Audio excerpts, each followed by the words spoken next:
E se eu te dissesse que existe uma história na Bíblia que quase ninguém explica?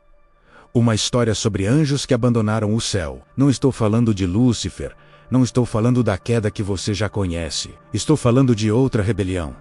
Uma que aconteceu em silêncio. Uma que corrompeu a humanidade inteira. A Bíblia menciona isso em uma única linha. Uma linha que a maioria das pessoas lê e não entende. Mas existe um livro antigo que conta essa história em detalhes. Um livro que foi removido da Bíblia, e o que esse livro revela é perturbador. Se você nunca ouviu falar dos Watchers, dos Vigilantes, fica comigo, porque essa história vai mudar a forma como você enxerga o Antigo Testamento. Vamos começar pelo único lugar onde a Bíblia canônica menciona essa história. Gênesis capítulo 6, versículos 1 e 2. O texto diz assim: Quando os homens começaram a se multiplicar na terra, e lhes nasceram filhas. Os filhos de Deus viram que as filhas dos homens eram bonitas e escolheram esposas entre elas. Lê de novo essa frase. Os filhos de Deus viram que as filhas dos homens eram bonitas e escolheram esposas entre elas. Filhos de Deus. Quem são esses seres? A Bíblia não explica. Ela simplesmente continua a narrativa como se isso fosse normal, mas não é normal. Isso é uma das passagens mais misteriosas de todo o Antigo Testamento. E durante séculos estudiosos debateram o que isso significa. Alguns dizem que filhos de Deus eram descendentes de Sete, a linhagem piedosa. Outros dizem que eram reis ou governantes antigos. Mas a interpretação mais antiga, a que os judeus do período do Segundo Templo acreditavam, a que os primeiros cristãos liam nos textos sagrados, é outra. Filhos de Deus eram anjos, e não eram anjos quaisquer.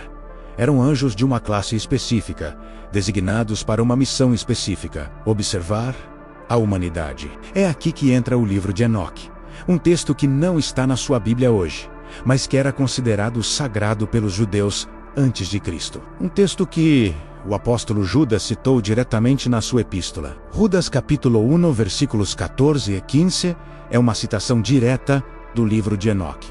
Está na sua Bíblia, você pode conferir.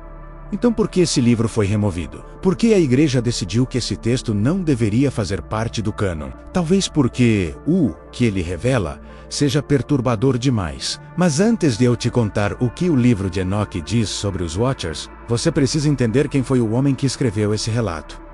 Enoque. A Bíblia diz algo muito estranho sobre ele, algo que não diz sobre quase nenhum outro personagem. Gênesis capítulo 5, versículo 24.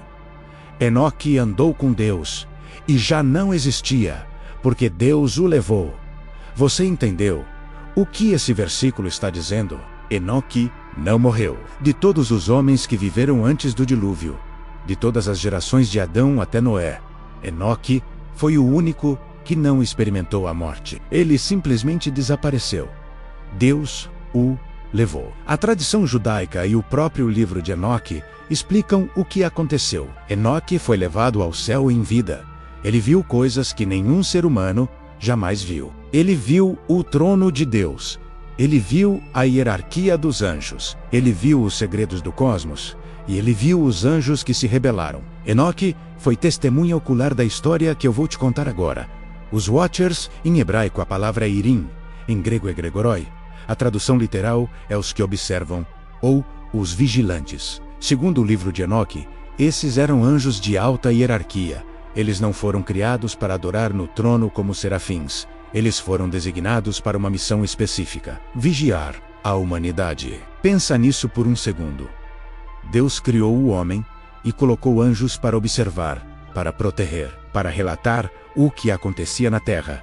Eram 200 anjos posicionados nas alturas, olhando para baixo, observando a criação de Deus. E por um tempo, foi isso que eles fizeram.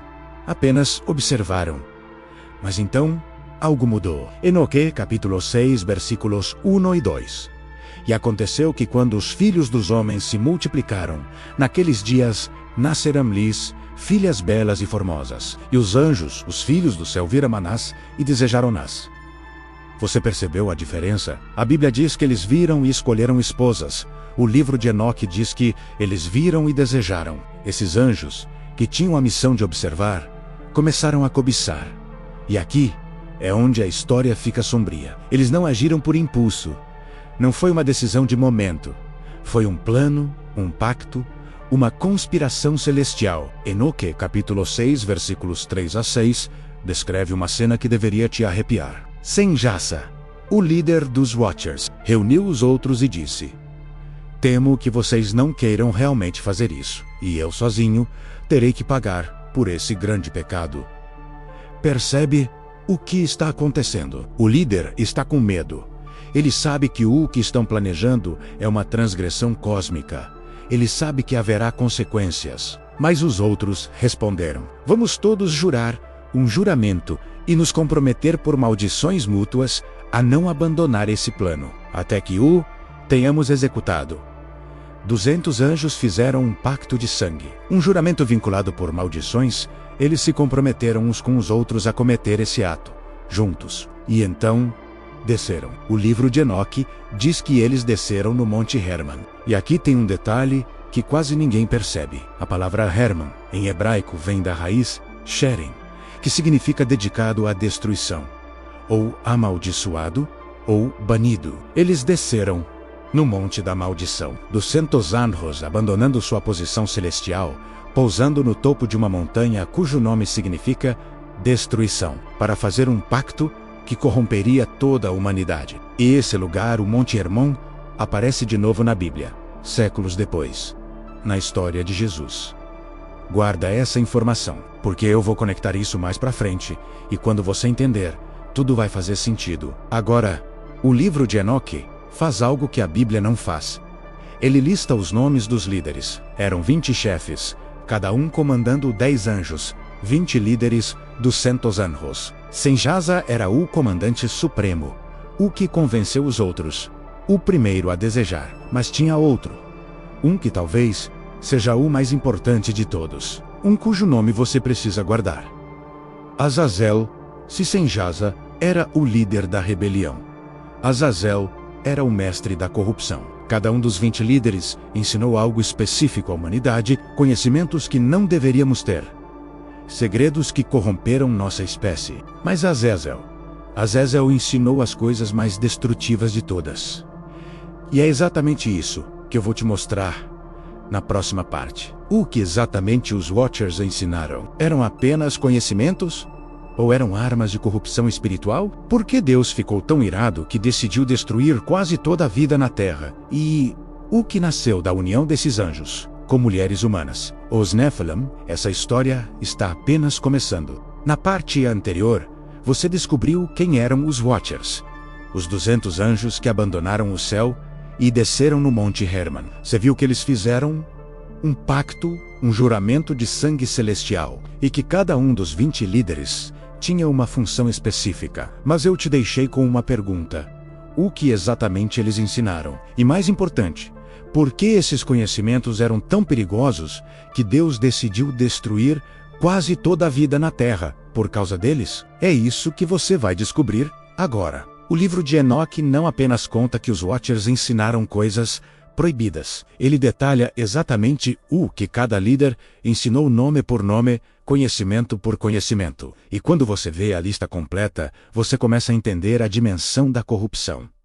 Vamos começar pelo mais perigoso de todos, Azazel. Se Senjasa era o líder político da rebelião, Azazel era o arquiteto da destruição. Ele era o que tinha o plano, o que sabia exatamente como corromper a humanidade de forma irreversível. Enoque capítulo 8, versículo 1, Azazel ensinou os homens a fabricarem espadas, facas, escudos e armaduras.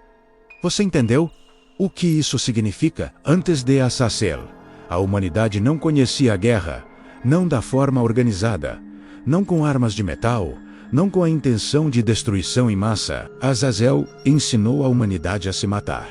Mas não parou por aí. O mesmo versículo continua. Ele ensinou às mulheres a arte dos cosméticos, o embelezamento das pálpebras e o uso de pedras preciosas e tinturas. Agora, eu preciso que você entenda o contexto aqui. Isso não é sobre maquiagem ser pecado. Isso é sobre manipulação, sobre vaidade como ferramenta de sedução, sobre usar a aparência para enganar. Azazel ensinou a arte da ilusão, a arte de parecer o que não se é. E tem mais.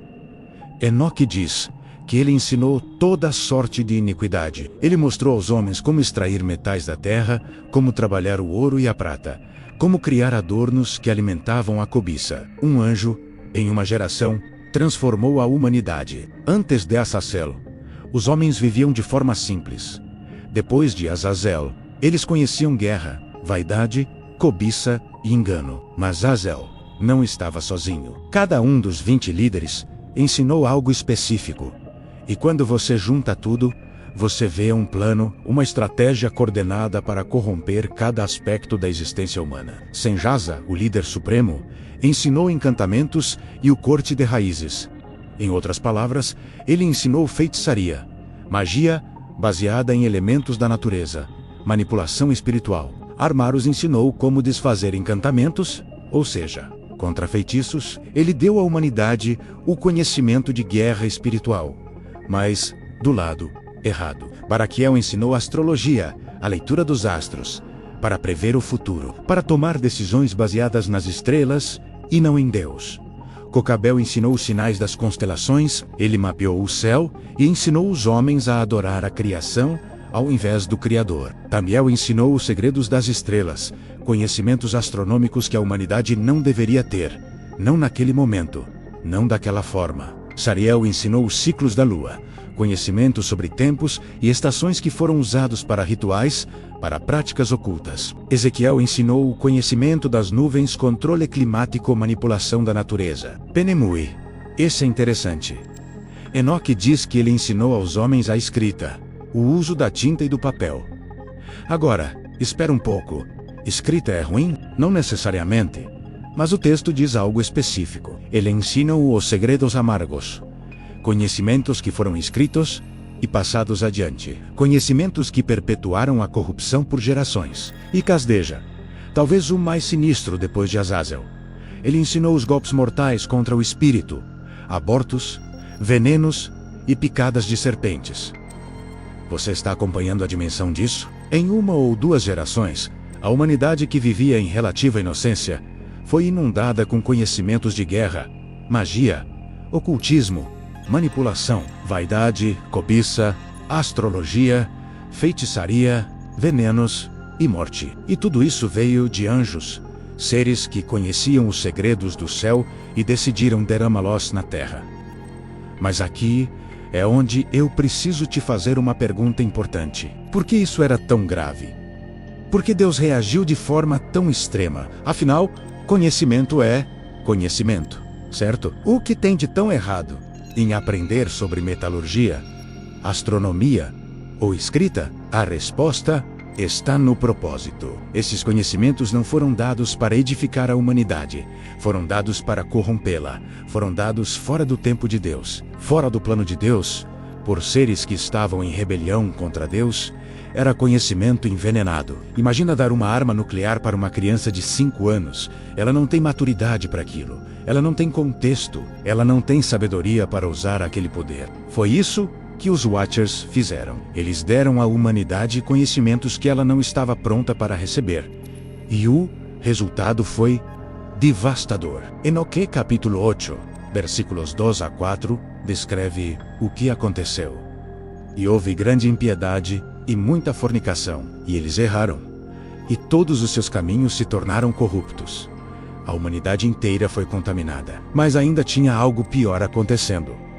Algo que eu mencionei na parte anterior, mas não expliquei. Os Watchers não apenas ensinaram conhecimentos proibidos, eles se deitaram com mulheres humanas. E o que nasceu dessa união não era humano, não era anjo, era algo que não deveria existir. Enoque capítulo 7, versículos 1 e 2.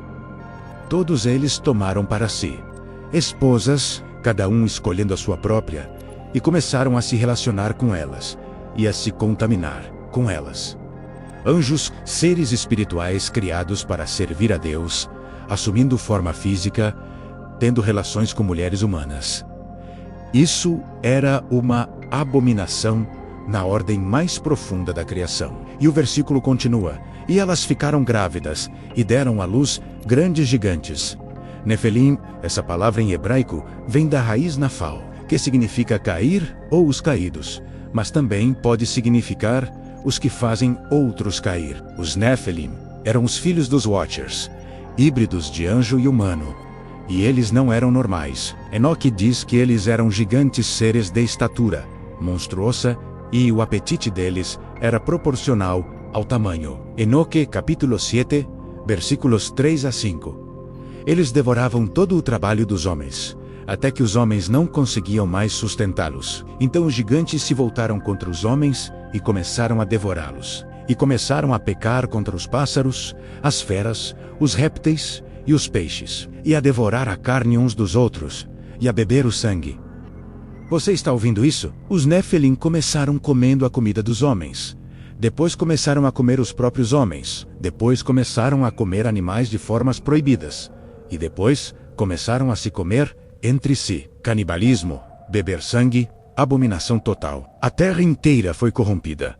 Não apenas espiritualmente, mas geneticamente, a própria linhagem humana estava sendo contaminada. E é aqui que você entende o dilúvio de um jeito completamente diferente. Deus não destruiu a terra porque estava de mau humor. Deus não mandou o dilúvio porque as pessoas estavam pecando demais. Deus interveio porque a humanidade estava sendo apagada, substituída, corrompida até o DNA. Se os Nephilim continuassem se espalhando, se a contaminação genética se tornasse total, não haveria mais humanidade pura. Não haveria linhagem através da qual o Messias pudesse vir. O plano de Deus para a salvação seria destruído. Por isso, Gênesis 6, versículo 9 faz questão de dizer algo específico sobre Noé. Noé era homem justo e íntegro entre os seus contemporâneos. A palavra íntegro em hebraico é tamim, que significa completo, sem defeito, geneticamente puro. Noé não era apenas moralmente bom. Noé era geneticamente humano, não contaminado pela linhagem dos Nephilim. E foi por isso que Deus o escolheu. Mas antes de destruir a terra, antes de mandar as águas do dilúvio, Deus fez outra coisa. Ele julgou os Watchers. E o que aconteceu com eles é aterrador. Deus ouviu o clamor da terra. O sangue dos homens clamava do chão. A criação inteira gemia sob a corrupção. E a resposta foi devastadora. O que Deus fez com os Watchers? Onde eles estão agora? E por que Judas, no Novo Testamento, diz que eles estão presos em correntes eternas, aguardando o juízo? Isso é o que você vai descobrir na próxima parte. Na parte anterior, você viu a dimensão da corrupção que os Watchers causaram na Terra.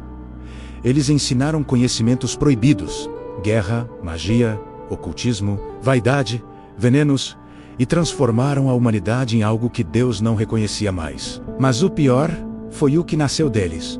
Os Nephilim, gigantes híbridos que devoravam tudo, inclusive os próprios humanos. A terra estava sangrando e esse sangue clamava. Agora você vai descobrir o que Deus fez, como ele julgou os Watchers, e onde esses anjos estão neste exato momento. E eu te garanto, a resposta vai te perturbar. O livro de Enoque descreve uma cena que não aparece em nenhum outro lugar da literatura antiga. O clamor da terra chegando ao céu. Enoque capítulo 8, versículos 4 e 5. E os homens, sendo destruídos, clamaram, e suas vozes chegaram ao céu. Imagina essa cena por um segundo. A humanidade inteira gritando de desespero, morrendo nas mãos dos gigantes, sendo devorada, escravizada, corrompida, e esse grito coletivo subindo como uma onda até o trono de Deus. Mas não eram apenas os humanos clamando. Enoque diz que a própria terra clamou. O sangue derramado no chão gritava por justiça. A criação gemia sob o peso da abominação. E Deus ouviu. Enoque capítulo 9 descreve algo extraordinário. 4 arcanjos se apresentando diante de Deus para relatar o que estava acontecendo. Miguel, Uriel, Rafael e Gabriel, os 4 grandes arcanjos, olhando para a terra e ficando horrorizados com o que viam. E eles disseram a Deus: Tu vês o que Azazel fez, como ele ensinou toda injustiça na terra e revelou os segredos eternos que eram preservados no céu. E Senjaza ensinou encantamentos. Ele a quem tu deste autoridade para governar sobre os que estão com ele. Percebe o que está acontecendo aqui? Os próprios arcanjos estão chocados. Eles estão relatando a Deus a dimensão da traição. E a resposta de Deus foi imediata e devastadora. Ele não ignorou, ele não deu uma segunda chance, ele não ofereceu um caminho de volta. O julgamento foi absoluto. E aqui é onde a história se divide em duas partes: o julgamento dos Nephilim e o julgamento dos Watchers. E os dois são diferentes.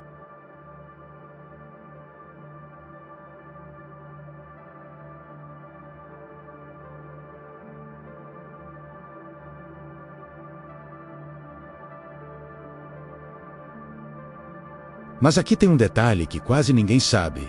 Quando os Nephilim morriam, seus corpos eram destruídos. Mas algo permanecia. Enoque capítulo 15, versículos 8 a 10.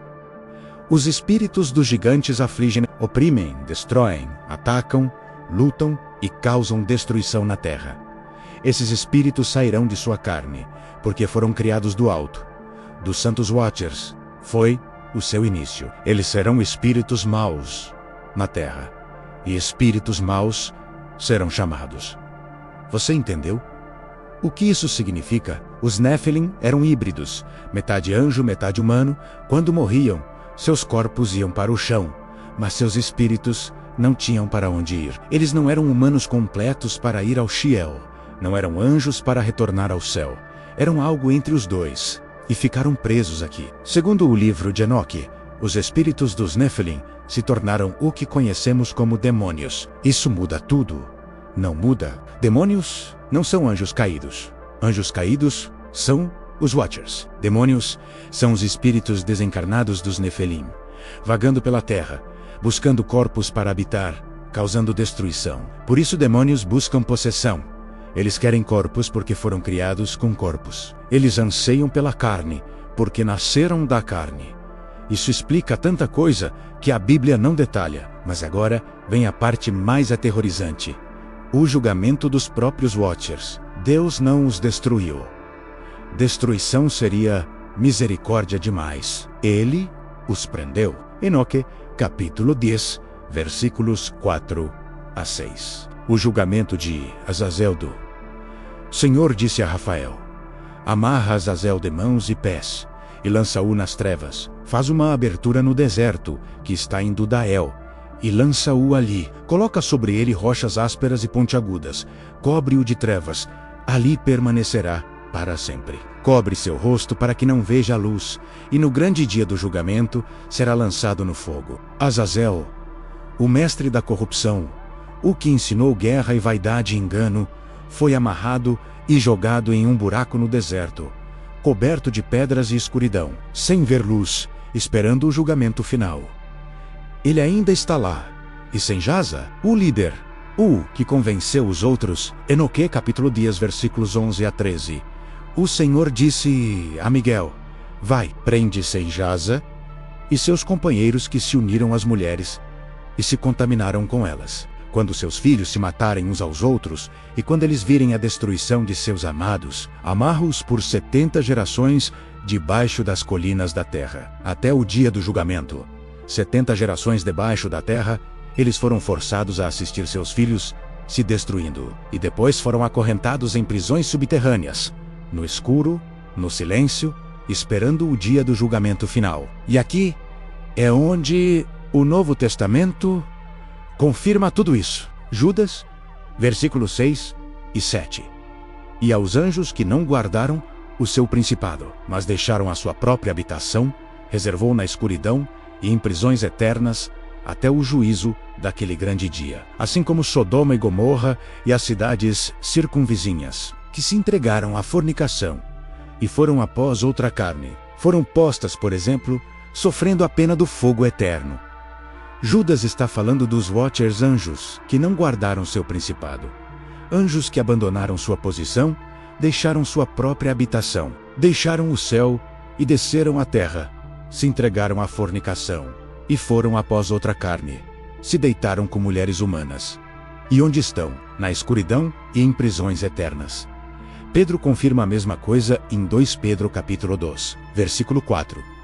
Deus não perdoou aos anjos que pecaram, mas havendo-os lançado no inferno, os entregou às cadeias da escuridão, ficando reservados para o juízo. A palavra que Pedro usa para inferno aqui não é Hades, não é Gina, é Tártaro. Essa É a única vez que essa palavra aparece na Bíblia inteira. Tártaro, na mitologia grega, era a prisão mais profunda, abaixo do próprio Hades, onde os titãs foram presos depois de perderem a guerra contra os deuses olímpicos. Pedro está usando essa palavra de propósito. Ele está dizendo que existe um lugar de aprisionamento tão profundo, tão terrível, que a única palavra que chega perto é Tártaro. E os Watchers estão lá.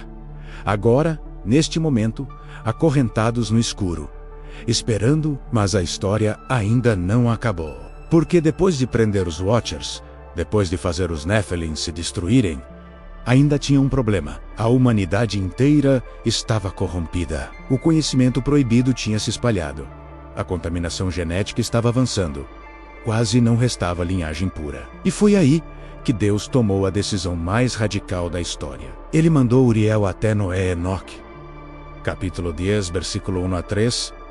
Então o Altíssimo disse: Vai até Noé e diz-lhe em meu nome: Esconde-te, e revela a ele o fim que está chegando, pois toda a terra será destruída. Um dilúvio está prestes a vir sobre toda a terra, e destruirá tudo o que nela há. O dilúvio não foi sobre pessoas, mas foi sobre purificação, foi sobre resetar a criação, foi sobre preservar a linhagem através da qual o Messias viria. Noé e sua família eram os únicos geneticamente puros, os únicos não contaminados pelos Nephilim. E através deles, a humanidade recomeçou. Mas aqui fica uma pergunta que talvez você esteja se fazendo. Se os Nephilim foram destruídos no dilúvio, por que a Bíblia menciona gigantes depois do dilúvio? Quem eram os gigantes que os espias de Israel encontraram em Canaã? Quem era Golias? E mais importante, se os Watchers estão presos, por que o Monte Hermon, o lugar onde eles desceram, aparece de novo na história de Jesus? O que Jesus foi fazer exatamente naquele lugar? Isso é o que você vai descobrir na parte final. E eu te prometo, quando você entender a conexão, tudo vai fazer sentido de uma forma que você nunca imaginou. Você chegou até aqui, e agora eu vou conectar tudo. Nas partes anteriores, você descobriu quem eram os Watchers, o pacto que fizeram no Monte Hermon, os conhecimentos proibidos que ensinaram, os Nephilim que nasceram e o julgamento devastador que Deus executou. Mas eu te deixei com perguntas. Perguntas que a maioria das pessoas nunca faz. Perguntas que vão mudar a forma como você lê a Bíblia. Se os Nephilim foram destruídos no dilúvio, por que a Bíblia menciona gigantes depois? E o que Jesus foi fazer no Monte Hermon, exatamente no lugar onde os Watchers desceram? Vamos por partes primeiro.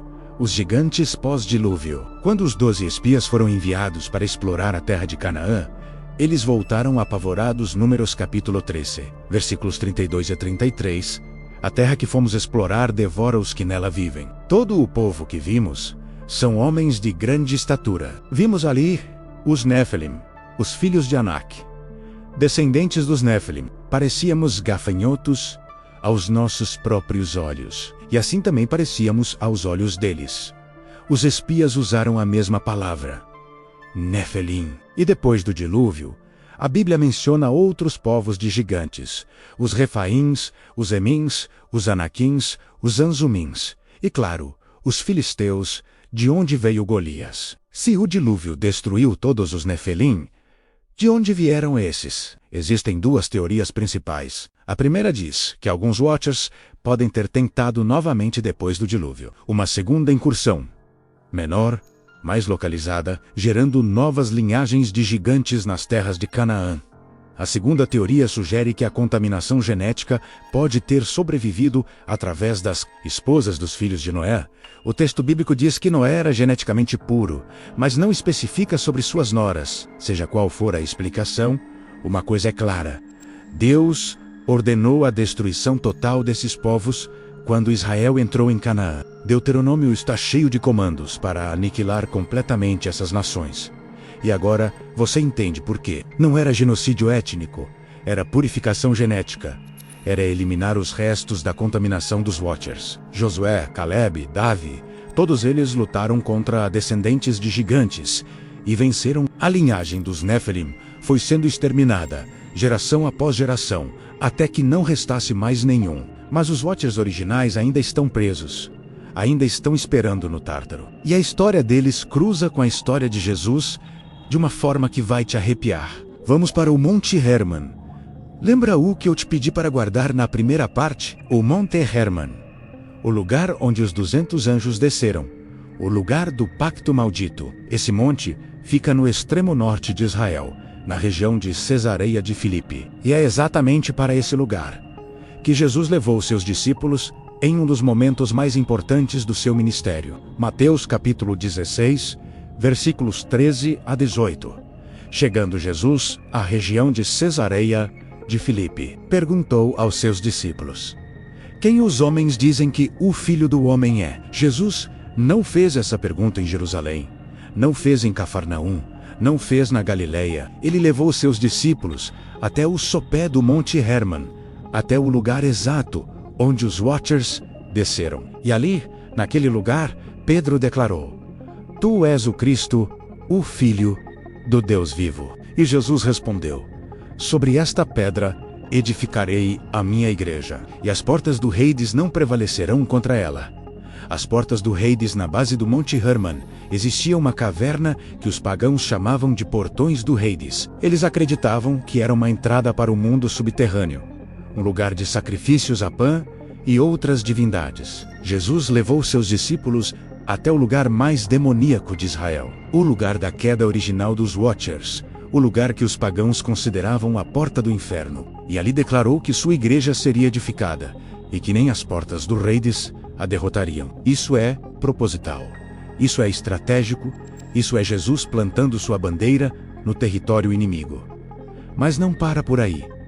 Logo depois dessa declaração, o que acontece? A transfiguração. Mateus capítulo 17, versículos 1 e 2. 6 dias depois, Jesus tomou consigo Pedro, Tiago e João e os levou a um alto monte, à parte, e foi transfigurado diante deles. O seu rosto resplandeceu como o sol, e as suas vestes tornaram-se brancas como a luz. A tradição mais antiga identifica esse alto monte como o Monte Hermon. Pensa nisso por um momento. No mesmo monte onde anjos caíram e perderam sua glória, Jesus revelou sua glória divina. No lugar onde seres celestiais abandonaram sua posição, Jesus foi confirmado pelo Pai como o Filho amado. No lugar onde a rebelião começou, a redenção foi proclamada. Moisés e Elias apareceram ali, representando a lei e os profetas, e uma voz do céu disse: este é o meu Filho amado, em quem me comprazo. A ele ouvi. Jesus estava revertendo a maldição. Ele estava declarando vitória no exato lugar da derrota original. E tem mais uma conexão que quase ninguém faz. Quando Jesus expulsava demônios, o que eles diziam? Marcos capítulo 5, versículo 7. O endemoninhado gadareno gritou: que tenho eu contigo, Jesus, Filho do Deus Altíssimo? Conjuro-te por Deus que não me atormentes. E Lucas capítulo 8, versículo 31, adiciona um detalhe crucial: e rogava-lhe que não os mandasse para o abismo. O abismo, em grego abissos, o mesmo lugar onde os Watchers estão presos. Os demônios, que segundo o livro de Enoque são os espíritos dos Nefelim, tinham pavor de serem enviados para o mesmo lugar onde os pais deles, os Watchers, estão acorrentados. Eles reconheciam Jesus, sabiam quem ele era e tremiam, porque Jesus não veio apenas para salvar a humanidade. Ele veio para desfazer as obras do diabo. Ele veio para reverter a corrupção. Ele veio para esmagar a cabeça da serpente. E um dia, o julgamento final vai acontecer. Enoque viu isso também. Enoque capítulo 10, versículos 6 e 12. No grande dia do julgamento, Azazel será lançado no fogo, e Senjaza e todos os seus companheiros serão amarrados até que se complete o número de seus dias de punição. E então serão levados ao abismo de fogo, ao tormento, à prisão, onde ficarão para sempre. Os Watchers estão esperando, no escuro, em correntes, pelo dia em que serão julgados definitivamente. E Judas confirma: guardados na escuridão e em prisões eternas até o juízo daquele grande dia. Apocalipse 20 descreve esse dia, o julgamento do grande trono branco, quando todos serão julgados, anjos e homens. E o lago de fogo será o destino final de Satanás, seus anjos e todos que rejeitaram a salvação. Os Watchers vão enfrentar o juiz que eles traíram. E agora, eu quero te fazer uma pergunta final. Por que essa história foi escondida? Por que o livro de Enoque foi removido do cânon? Por que a maioria das igrejas não ensina sobre os Watchers? Por que Gênesis 6 é lido superficialmente e nunca explicado? Eu não sei todas as respostas, mas sei de uma coisa: essa história revela a dimensão da guerra espiritual de uma forma que muitos preferem ignorar. Ela mostra que existem seres reais, poderosos, que odeiam a humanidade e querem nos destruir. Ela mostra que o conhecimento pode ser uma arma, que nem tudo que parece bom é bom. Que existem coisas que não devemos saber, não devemos tocar, não devemos buscar. Ela mostra que Deus leva o pecado a sério, especialmente o pecado que corrompe outros. E ela mostra que existe esperança, porque o mesmo Deus que julgou os Watchers é o Deus que enviou Jesus para nos salvar. Os Watchers abandonaram sua posição e foram condenados eternamente. Jesus abandonou sua glória celestial, desceu à terra, mas não para corromper, para redimir. Ele fez o caminho inverso. Ele desfez a maldição. Ele oferece perdão. Essa é a história que não te contaram. 200 anjos que caíram, conhecimentos que corromperam, gigantes que devoraram, um dilúvio que purificou, prisões eternas que aguardam, e um Salvador que venceu. Agora você sabe. A pergunta é: o que você vai fazer com isso? Se esse vídeo te impactou, se inscreve no canal e ativa o sino, porque tem muito mais revelações vindo por aí. E deixa nos comentários, você já conhecia essa história? O que mais te impressionou? Eu leio todos os comentários. Nos vemos no próximo vídeo.